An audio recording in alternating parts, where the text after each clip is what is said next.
Amenaza nazi contra Nueva York.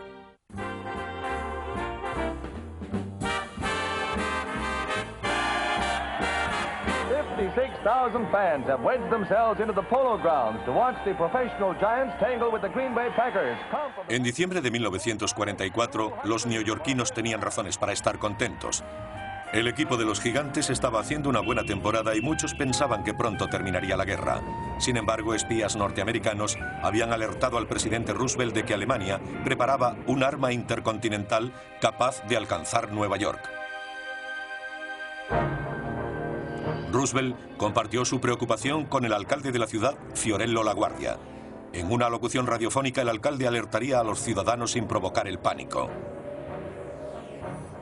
Every man, woman and child must know what to do and when to do it in the event of an attack by a foreign enemy. We must all make sacrifices, but we are going to win this war. La Guardia transmitía optimismo, pero en aquel momento los neoyorquinos no sabían que los alemanes planeaban un horrible ataque sobre la ciudad.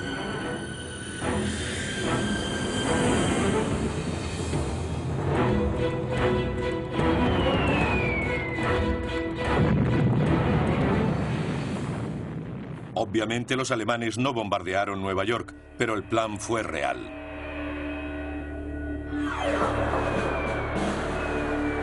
En 1944, las fuerzas aéreas americanas y británicas ya habían lanzado 2 millones de toneladas de bombas sobre Alemania. Arthur Harris dirigía los bombarderos ingleses. Su objetivo era dejar a Alemania como en la Edad de Piedra, y llevaba buen camino. Now for the Americans. As a nation crossing yards with the target at Ansbach, every day of this air offensive, they carried out Eisenhower's order to wipe out German railways. Alemania ya no podía frenar el creciente número de bombarderos norteamericanos que llegaban desde Inglaterra. Los pilotos y los aviones alemanes se habían reducido considerablemente 3 años antes durante su fracasada Batalla de Inglaterra. El homólogo de Harris en Alemania era el mariscal de campo Hermann Göring, jefe de las fuerzas aéreas alemanas y número 2 de Hitler. As de la Primera Guerra Mundial, con más de 20 aviones abatidos, no solo combatía a los aliados, sino también una fuerte adicción a la morfina.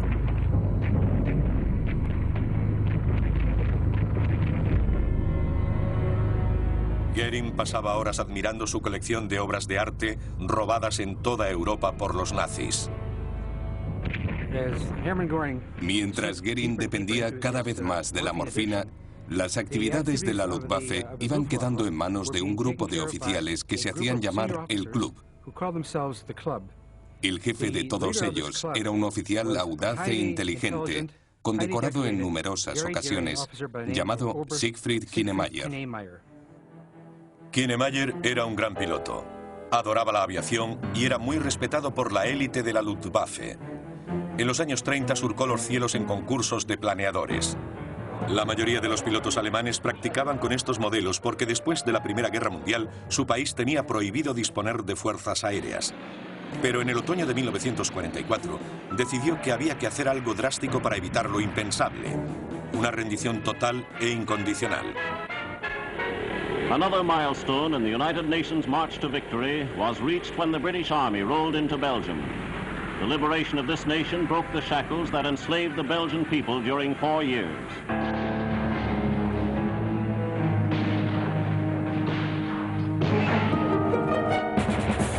Adolf Hitler ha ordenado a sus hombres luchar hasta el final.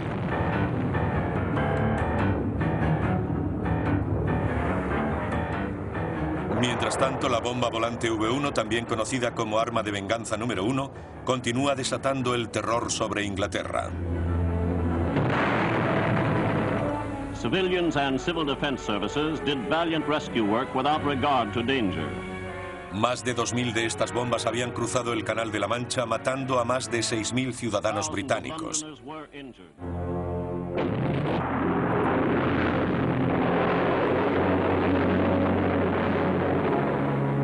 Los alemanes también usaron los cohetes V2, pero su carga era demasiado pequeña para marcar una auténtica diferencia. Hitler y Göring comentaron su deseo de atacar Estados Unidos con algo mucho más letal.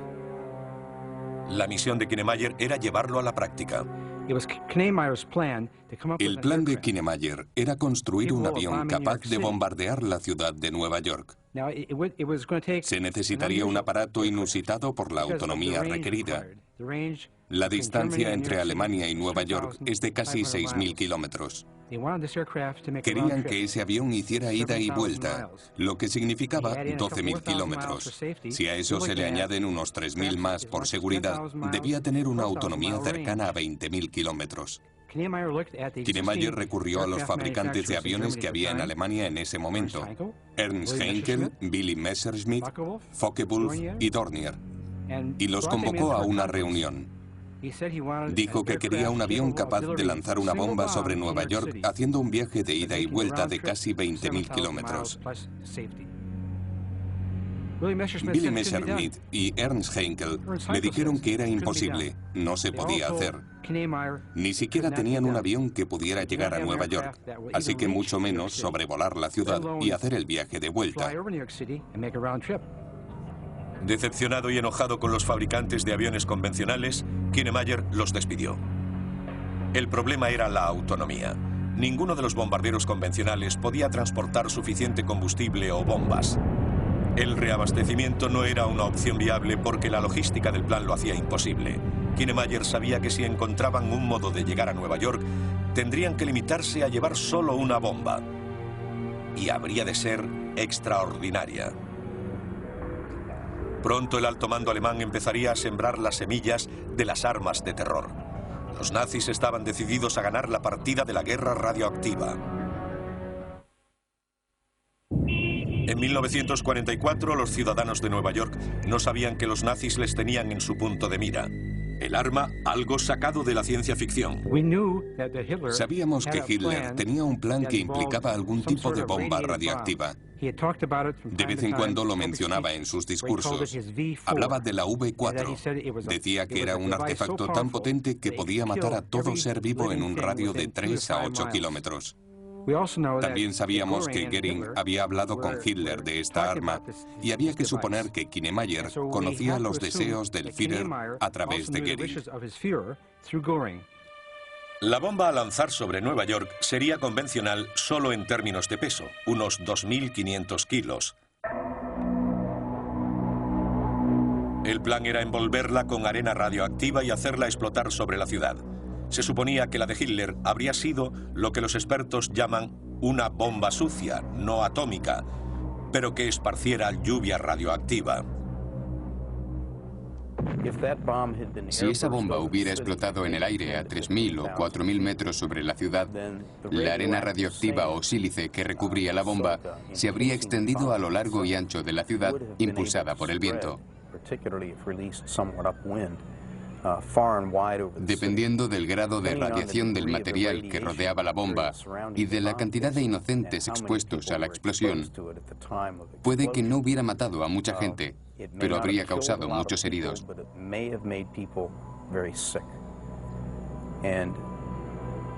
Es difícil predecir cuál habría sido el resultado. Como arma política pretendía imponer la paz y obtener un resultado más favorable para Alemania. Los resultados no serían cosa suya. En aquel momento Kinemeyer tenía otro problema.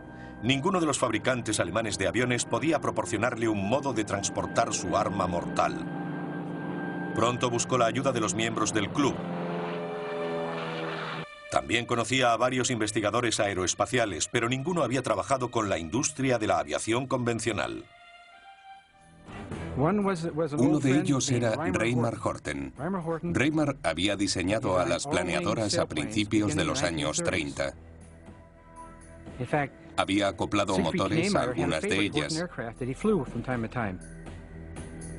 Siegfried Kinemeyer tenía un Horten favorito que pilotaba de vez en cuando. Kinemeyer también habló con un ingeniero llamado Eugen Sanger. Este había propuesto un bombardero suborbital reutilizable. La tercera persona a la que Siegfried consultó fue Wernher von Braun.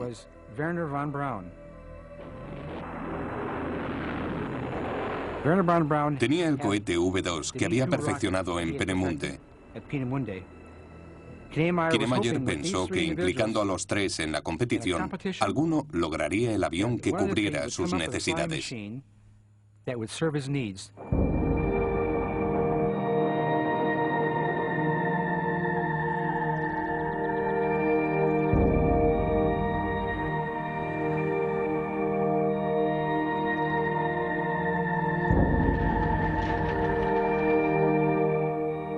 La naturaleza ha cubierto la mayoría de los restos del destructivo plan.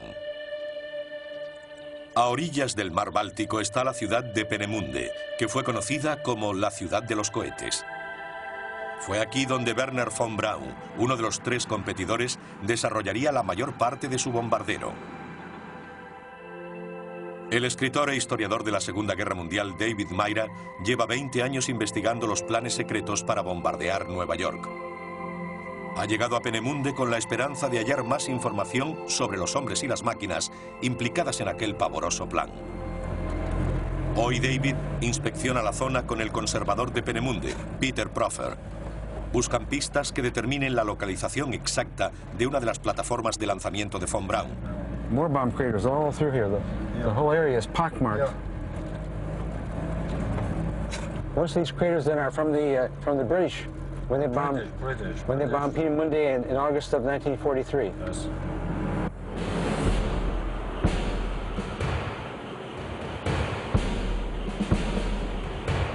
El desesperado intento alemán de atacar Nueva York con una bomba radioactiva enfrentó a tres equipos en dura competencia. Uno de ellos era el compuesto por los hermanos Reimar y Walter Horten, diseñadores de planeadores que terminarían refiriéndose al plan como la obra del diablo. El segundo era el ingeniero de cohetes Eugen Sanger, austríaco de nacimiento, que buscaba un modo de satisfacer sus deseos de viajar al espacio. Solo Wernher von Braun pareció acoger con entusiasmo el proyecto. Von Braun provenía de una acaudalada familia de la nobleza. Tenía una buena educación y estaba muy motivado. Sus padres le habían inculcado la pasión por todo empeño que se propusiera realizar. Y los cohetes le interesaron desde los 17 años.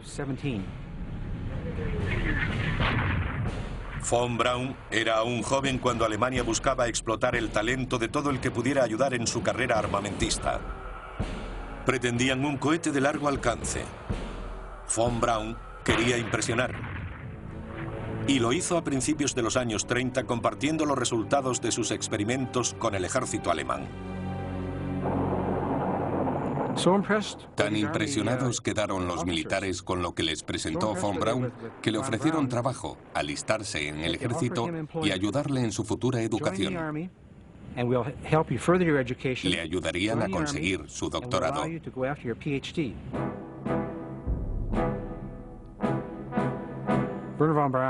Von Braun se integró en la base experimental de Peenemünde.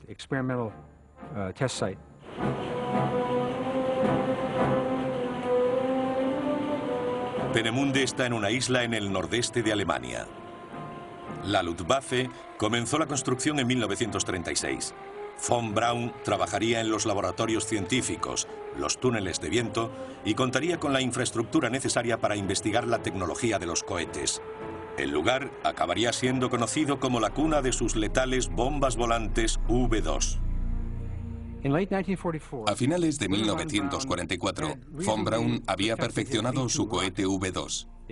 Habían empezado a lanzarlos con cierto éxito contra Inglaterra. Unas 6.000 personas morirían a consecuencia de sus ataques.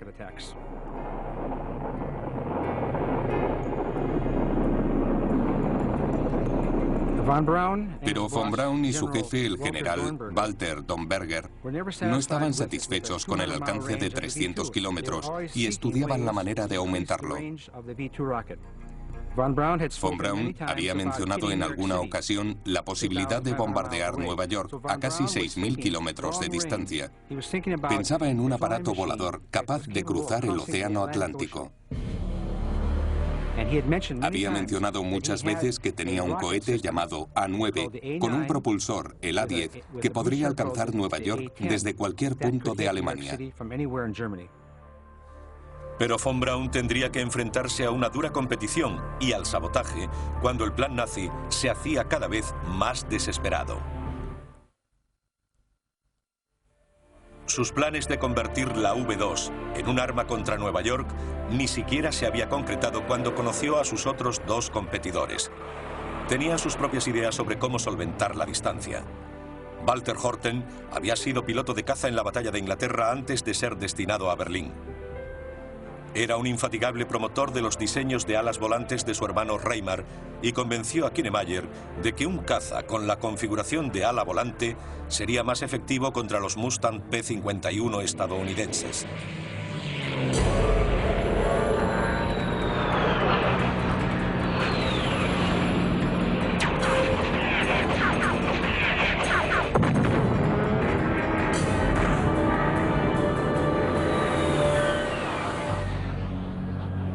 Kinemayer recompensó a los hermanos proporcionándoles edificios del gobierno cerca de Gotinga, en Alemania Central.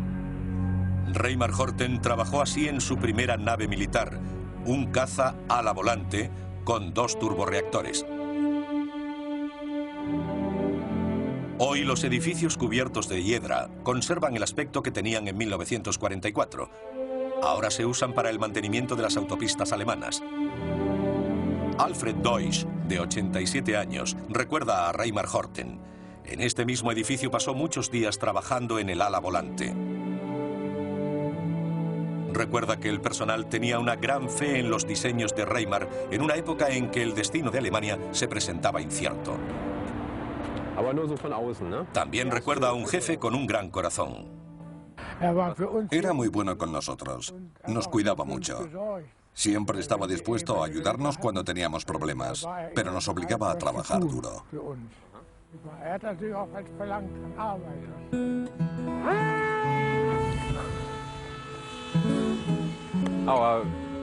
La primera vez que supe de los hermanos Horten fue cuando vi una foto del HO-5 y pregunté qué tipo de avión era porque parecía muy moderno. Mi padre me dijo que tenía 50 años de antigüedad y que mi abuelo había trabajado con los hermanos Horten.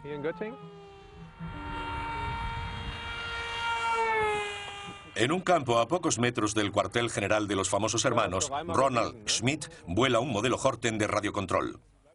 No sé lo que pensaban los Horten sobre la guerra. Solo sé que usaron al ejército para construir sus propios aviones.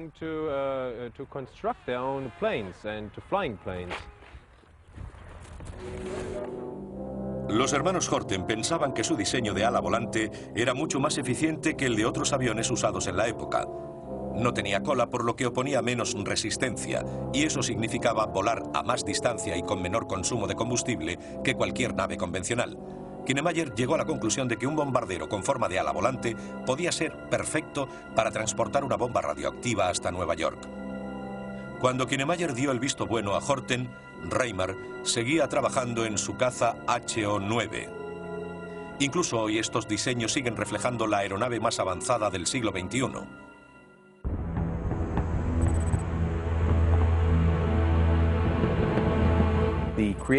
La creación del caza era un desarrollo evolutivo dirigido hacia el del bombardero América.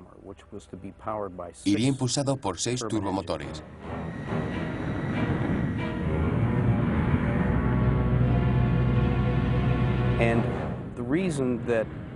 Los hermanos Horten estaban convencidos de que su aeronave alcanzaría los Estados Unidos, porque el diseño de ala volante no tenía fuselaje ni cola.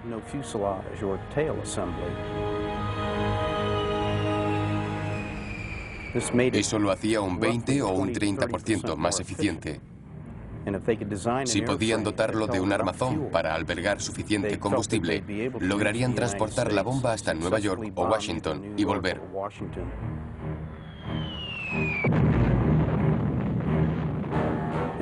Quizá no hasta Alemania, pero sí al menos hasta algún territorio amigo. Con el lanzamiento de una bomba no se destruye el vehículo de transporte como ocurre con un misil. Eugen Sanger era menos conocido aún que los hermanos Horten. A principios de los años 30, Sanger se inspiró en los primeros ingenieros que soñaban con usar cohetes tripulados para explorar el espacio exterior y la Luna. También lo hizo en películas alemanas que describían naves que llegaban a rincones inexplorados de nuestro sistema solar. Sanger había emigrado a Alemania desde Austria en 1937 para lograr su sueño de viajar al espacio. Al principio, el trabajo de investigación de Sanger se centró en un cohete de transporte comercial que pudiera volar entre Tokio y Berlín, entre Nueva York y Berlín. Sin embargo, descartó la idea cuando Hitler declaró la guerra a Polonia. Huygens pensó que si lograba convertir su transporte comercial en un bombardero orbital, podría continuar con su investigación. Sanger tuvo la oportunidad de convertir su diseño en el bombardero América a finales de 1944.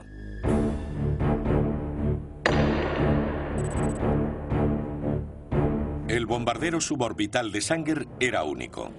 Su vehículo era reutilizable y empleaba un sistema de lanzamiento revolucionario.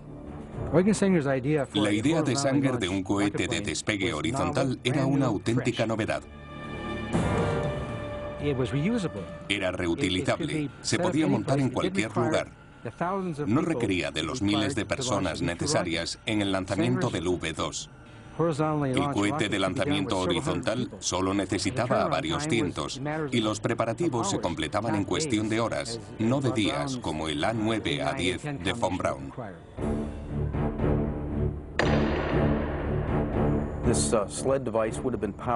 Esa especie de trineo podría haber sido impulsado con más de 15 motores V2 de von Braun. Tendría que haber llevado un tanque con grandes cantidades de combustible para lanzar el bombardero acoplado a él a una velocidad en torno a los 2.000 kilómetros por hora. Cuando el bombardero se aproximaba al final de la pista, el vehículo se soltaba del trineo. Permanecía sin potencia durante unos segundos hasta que un motor a bordo diseñado por el propio Sanger entraba en funcionamiento.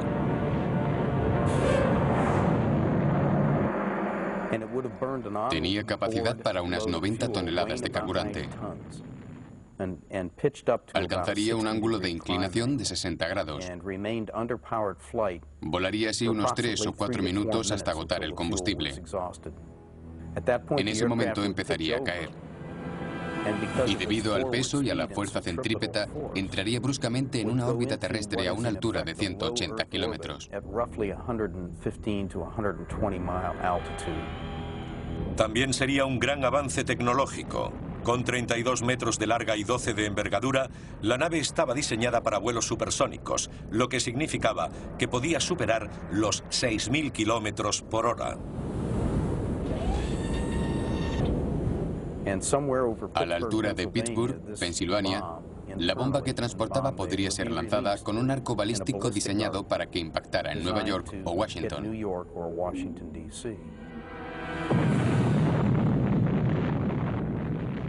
Aunque único y revolucionario, el diseño de Sanger se adelantaba demasiado a su tiempo. A diferencia del concepto de Braun, no tenía la ventaja de un componente probado, como la V2. Sanger también tuvo problemas políticos. Para von Braun, Sanger era el austríaco. No era como él, ni siquiera lo eran sus compañeros de Alemania. Trataba a Sanger con desprecio. Creía que nunca podría desarrollar un cohete capaz de llegar a Nueva York, dar la mitad de la vuelta al mundo y aterrizar en Alemania. Los competidores continuaron trabajando en sus máquinas volantes. Pronto se enfrentarían al sabotaje y a accidentes fatales. El plan nazi para bombardear Nueva York estaba a punto de cobrarse miles de vidas inocentes. Los diseños de Eugen Sanger y los hermanos Horten eran ambiciosos y ponían al límite la teoría de la aerodinámica. Pero von Braun estaba convencido de que el suyo era el plan ideal. Von Braun tenía un plan muy sencillo. Cogería uno de sus cohetes V2, le quitaría la ojiva y colocaría a un piloto. Para conseguir el alcance necesario, crearía un propulsor llamado A10.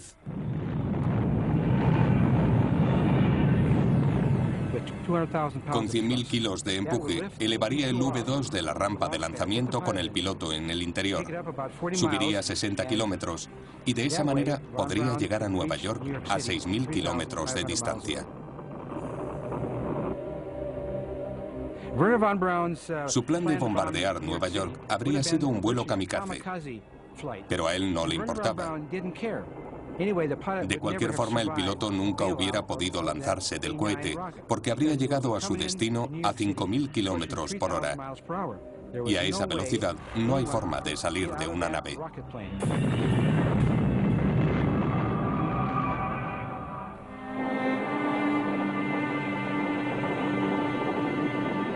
Werner von Braun, los hermanos Horten y Eugen Sanger trabajaban contra reloj, contra ellos mismos y contra una agresiva ofensiva aliada. The crossing of the Rohr River was a preliminary step before we assaulted the Rhine at Remagen. Los tres eran leales a Alemania, pero cada uno tenía razones ocultas para trabajar en el bombardero. Todos se enfrentaron a un obstáculo, la creciente falta de recursos de Alemania. En aquel momento, Alemania estaba en una posición desesperada, porque la guerra estaba a punto de terminar. La filosofía norteamericana de bombardeo estratégico de Kurt LeMay era muy efectiva. Estaba arrasando las fábricas de rodamientos, las de combustibles sintéticos o los nudos ferroviarios para evitar que Alemania pudiera continuar en la guerra. Los hermanos Horten empezaron a quedarse sin recursos. No tenían lo que necesitaban. No tenían aluminio, así que construyeron sus aviones con madera. Tenían dificultades para conseguir motores porque los alemanes no podían producirlos por la falta de aleaciones para fabricar las turbinas. Cada vez era más difícil hacer la guerra y construir esas naves.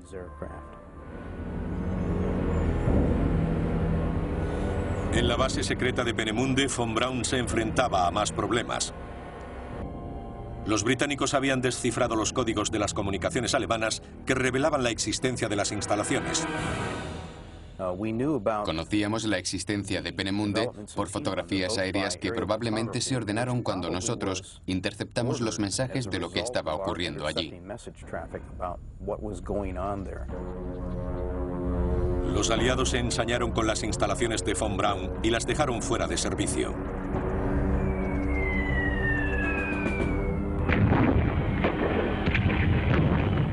Tras varios bombardeos, Peenemünde quedó reducida a escombros.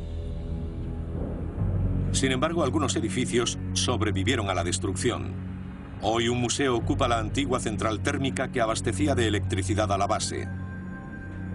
Aún se pueden contemplar los oxidados restos de las armas de venganza de Hitler. Esto es lo que queda de la instalación que producía oxígeno líquido para las V2 y después para el A9 y A10, el bombardero América. Von Braun continuó con sus planes incluso después de los duros bombardeos. Pero esta vez la operación se trasladó a unas cuevas de las montañas Harz, lejos del alcance de los aviones aliados. La mano de obra procedía principalmente de campos de concentración. En un mes, unos 17.000 prisioneros murieron fabricando V2 por los maltratos, la malnutrición y las duras condiciones laborales. A von Braun aparentemente no le preocupaba, porque nunca habló del tema en sus memorias. No hizo referencia alguna a ello, pero lo sabía porque estaba allí supervisando la producción en serie de los cohetes para el Führer. Sin embargo, los prisioneros lograron un mínimo de venganza. Se cuenta, por ejemplo, que prisioneros rusos, polacos y de otros lugares orinaron en los sistemas de control de los cohetes, los giróscopos estabilizadores, que eran equipos electrónicos muy delicados. Unos días después se habían corroído.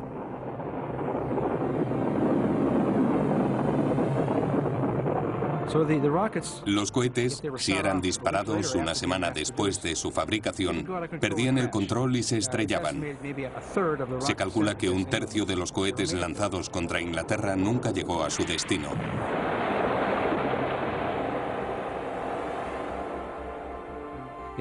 Podían estallar en el aire o perder el control cayendo en el Canal de la Mancha. A pesar del sabotaje de las V2, Von Braun tenía gran confianza en su plan para el bombardero América. Sus cálculos de la trayectoria demostraban que era posible llegar a Estados Unidos. A finales de 1944 añadió alas al V2 y en diciembre hizo la prueba de fuego con el A4B. Realmente era el A9, pero el nombre pretendía confundir a los espías aliados. Von Braun sabía que se necesitaban más pruebas, pero el bombardeo de Peenemünde había arrasado los túneles de viento. Mientras los hermanos Horten tenían problemas con el ala volante. Estaban a punto de terminar el caza HO9. El trabajo había ocupado a más de 100 personas. Sin embargo, el duro esfuerzo mereció la pena cuando el Horten 9 hizo varios vuelos con éxito en diciembre de 1944. Pero 2 meses después, en un frío día de invierno, todo cambió. La tripulación llegó al aeropuerto nevado de Oranienburg, a las afueras de Berlín, donde el extraño avión salió del hangar.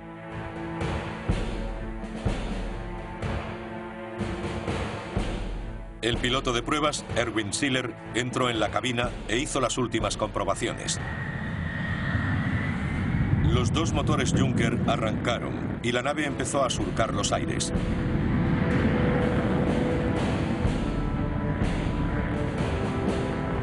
Pero cuando Siller regresaba, uno de los motores perdió potencia y se incendió. El piloto intentó desesperadamente volver a arrancarlo cuando la nave empezó a girar sobre sí misma. Sin estabilizadores que compensaran el motor perdido, Siller luchó por recuperar el control. El equipo de tierra solo pudo ver, horrorizado, el impacto del avión contra el suelo, matando al piloto en el acto. Reimer estaba desolado por la pérdida de su amigo. Sin embargo, poco después del accidente, Goering ordenó la producción de 40 aparatos. Without expressing definite optimism, Allied leaders say the final curtain is about to fall on the European war. Pronto entrarían los aliados y los 3 competidores buscarían asilo.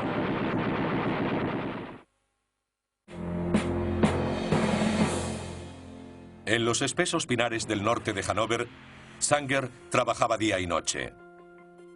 Pasaba la mayor parte del tiempo bajo un velo de secreto. Ni siquiera oficiales de alto rango conocían los detalles de su misión o incluso la existencia del centro de investigación. Las instalaciones secretas siguen en pie.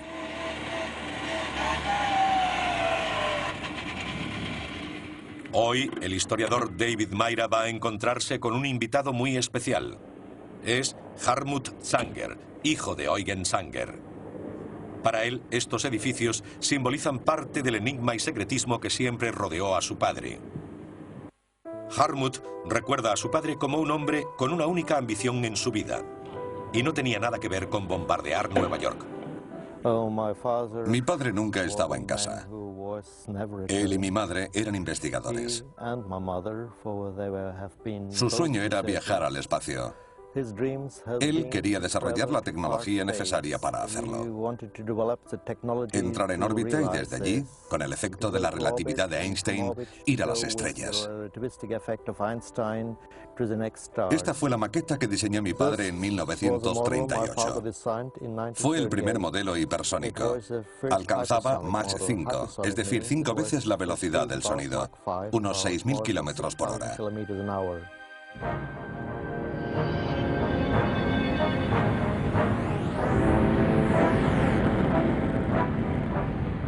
3 diseños diferentes con una tecnología aún en desarrollo podrían dar a Hitler el que esperaba fuese un sorprendente golpe a Estados Unidos.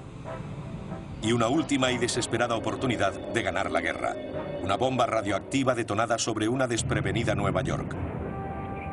Pero los planes de Hitler no salieron bien y ahora los tres principales competidores estaban más preocupados por salvarse ellos mismos.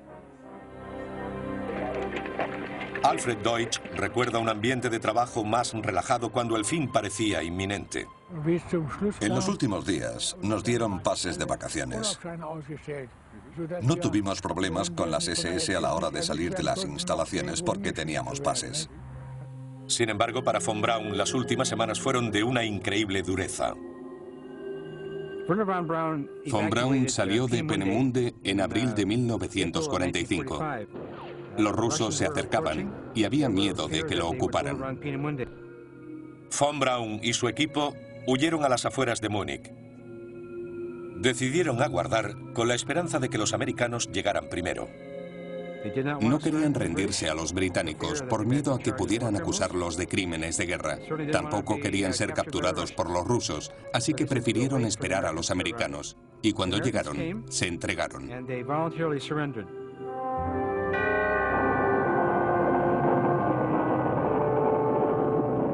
En septiembre de 1945, Von Braun y sus colegas científicos volaban hacia Estados Unidos en la Operación Paperclip, nombre en clave de un plan que reuniría a los científicos alemanes de élite. Von Braun y su grupo ayudaron al ejército estadounidense a comprender los entresijos del V2. Les enseñó cómo funcionaba, ayudó a mejorar sus sistemas y sus posibilidades. Todo se hizo bajo la supervisión del ejército. Mientras los hermanos Horten también buscaban un refugio seguro. Al final de la guerra, a Walter y Reimar también les preocupaba ser capturados por los rusos. Preferían sobre todo a los aliados. Vieron cumplido su deseo. De hecho, los norteamericanos ofrecieron a los hermanos ir a Estados Unidos y continuar sus investigaciones. Pero Reimar Horten decidió que se unirían a otros compatriotas que emigraron a Argentina. Allí continuó con el desarrollo de una serie de aviones. Siguió trabajando en el planeador y en la creación de un ala volante con 4 motores que llegó a volar, aunque no se comercializó. Al final de la guerra, Eugen Sanger decidió que lo mejor era cruzar la frontera con Francia. Allí aceptaría una oferta de los franceses para trabajar en el prometedor estratorreactor supersónico. Tras años de trabajo en Francia, Sanger se encontraría envuelto en una polémica de la que nunca se recuperaría del todo.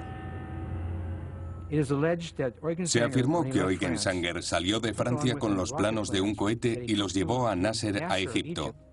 Este quería desarrollar un cohete ofensivo contra Israel. La inteligencia israelí descubrió la relación entre Eugen y Nasser y la hizo pública. La noticia dejó a Sanger sin nadie a quien recurrir. Terminó dando conferencias en la Universidad de Berlín. Enfermó. Había luchado mucho por su sueño de ir al espacio. Quería lograrlo sin verse implicado en política. Él solo era un ingeniero que quería hacer realidad sus sueños. Irónicamente, fue su principal competidor Von Braun el que 15 años después de desertar a Estados Unidos, recibió una llamada con la oportunidad que Sanger había esperado toda su vida. Era un modo de convertir un arma de destrucción en el vehículo para el mayor triunfo del hombre.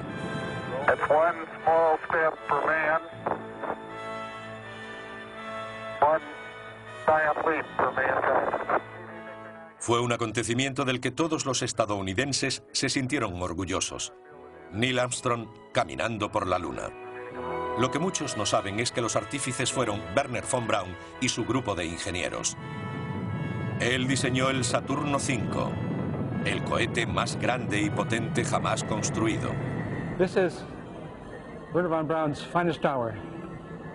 Yeah, it's pretty impressive, David. I can't imagine anything with this much power. From 1945 to about 1965, this machine, this flying machine, generated 7.5 million pounds of thrust. It's amazing to think, though, David, with just a little more time, I think the Horten brothers might have achieved their goal, too. El objetivo alemán era lanzar una bomba radioactiva sobre Nueva York. Irónicamente, en las instalaciones destinadas a su construcción, cayeron muchas más bombas aliadas. Después de 30 minutos recorriendo Peenemünde, en una zona cerrada al público por el peligro de bombas sin explotar, Mayra y su guía encuentran finalmente lo que iban buscando. This is Wernher von Braun's test stand for the V2 rocket. It would have been his test stand for the American Bomber project as well. Plataforma de lanzamiento número 7, cuna del vuelo espacial, donde en octubre de 1942 el cohete V2 de von Braun alcanzó una altitud cercana a los 80 kilómetros, convirtiéndose en el primer objeto espacial hecho por el hombre.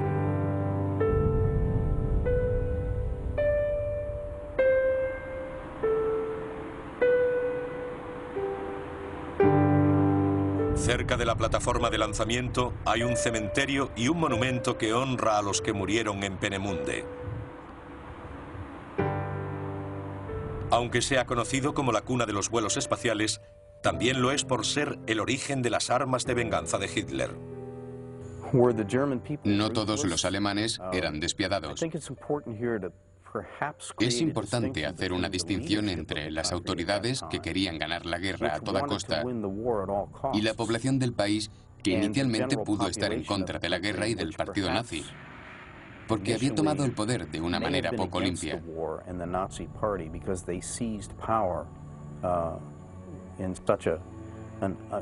Pienso que debió existir una distancia entre la población alemana y los líderes militares y políticos.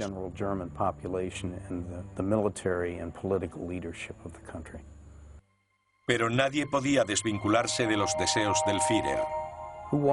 ¿Quién acabó siendo el ganador en la competición entre los tres hombres que lucharon en el desafío de alcanzar los Estados Unidos? En cierto sentido, quizás fuese Wernher von Braun, porque logró desarrollar la V2. Según su hijo, al bombardero suborbital de Sanger le faltaban aún 20 años para ser realidad cuando Alemania se rindió. Alfred Deutsch cree que a los hermanos Horten también les faltaban 2 años para completar su versión del bombardero cuando acabó la guerra. El verdadero ganador fue Hitler, cuya retorcida mente fue la primera en concebir la idea de bombardear Nueva York. Su estrategia era someter a la población por el terror. Sus peones, 3 equipos de diseñadores.